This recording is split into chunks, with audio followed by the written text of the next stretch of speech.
মুসলমান ভাইরা, হযরত আদম আলাইহিস সালাতু ওয়াস সালামের সন্তান ছিল অনেকগুলো। তার মধ্যে ছিল হাবিল এবং কাবিল। কাবিল ছিল বড়, সে ছিল বাবা আমার অবাধ্য সন্তান, বাবা আমার কথা শুনতো না, বাবা আমার কথা মতো চলতো না। আর হাবিল ছিল বাবা আমার বাধ্য সন্তান, বাবা আমার কথা শুনতো, বাবা আমার কথা মতো চলতো। মুসলমান ভাইরা, হযরত আদম আলাইহিস সালাতু ওয়াস সালামের এক মেয়ে ছিল, আকলিমা নাম তার। আকলিমাকে বিয়ে করার জন্য কাবিল প্রস্তাব দিল। কাবিল বিয়ে করার জন্য প্রস্তুতি নিল, কিন্তু হযরত আদম আলাইহিস সালাতু ওয়াস সালাম কাবিলের কাছে বিয়ে দিবেন না, হাবিলের কাছে বিয়ে দিবেন। এই জন্য দুই ভাইয়ের মধ্যে ঝগড়া শুরু হয়ে গেল, দ্বন্দ্ব শুরু হয়ে গেল, কে কাকে বিয়ে করবে। হযরত আদম আলাইহিস সালাতু ওয়াস সালাম দ্বন্দ্ব ছুটানোর জন্য, দ্বন্দ্ব নিরসনের জন্য আল্লাহ তাআলার কাছে বললেন, ওগো আল্লাহ,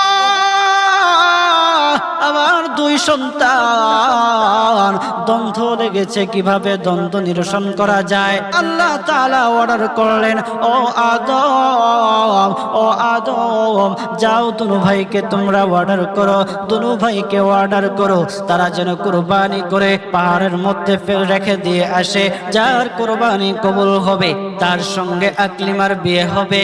তখন এই কথা শুনে কাবিল আরো রেগে গেল, রেগে গিয়ে বলতেছে, হাবিল রে, আমি তোকে হত্যা করব, আমি তোকে হত্যা করব। তখন হাবিল ডেকে ডেকে বলতেছে, ভাই,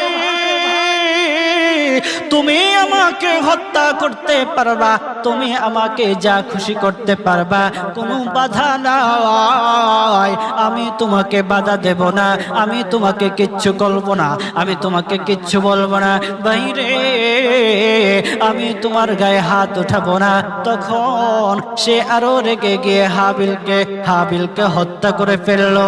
হাবিলকে হত্যা করার পর সে চিন্তায় পড়ে গেল, ভাইরে, আমার ভাইরে তো হত্যা করে ফেলেছি, আমার ভাইকে তো আমি হত্যা করে ফেলেছি, আমার ভাইয়ের লাশটা এখন কোথায় রাখবো, এখন কিভাবে তাকে দাফন করব।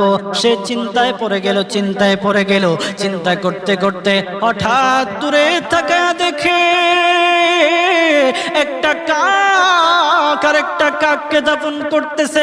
দাফন করার সময় দেখে ঠোঁট দিয়ে মাটি খনন করতেছে, মাটি খনন করে ওই আরেকটা কাককে দাফন করতেছে। এইটা দেখে তার মাথায় চিন্তা আসলো, হায়রে, সমাধান তো আমি পেয়ে গেছি, এখন আমার ভাইয়ের লাশটা আমি দাফন করে ফেলি। সাথে সাথে কাবিল হাবিলের লাশটাকে দাফন করে ফেললো মাটির ভিতরে। ও মুসলমান ভাইরা, এই হলো মুসলমানকে প্রথম হত্যার ইতিহাস।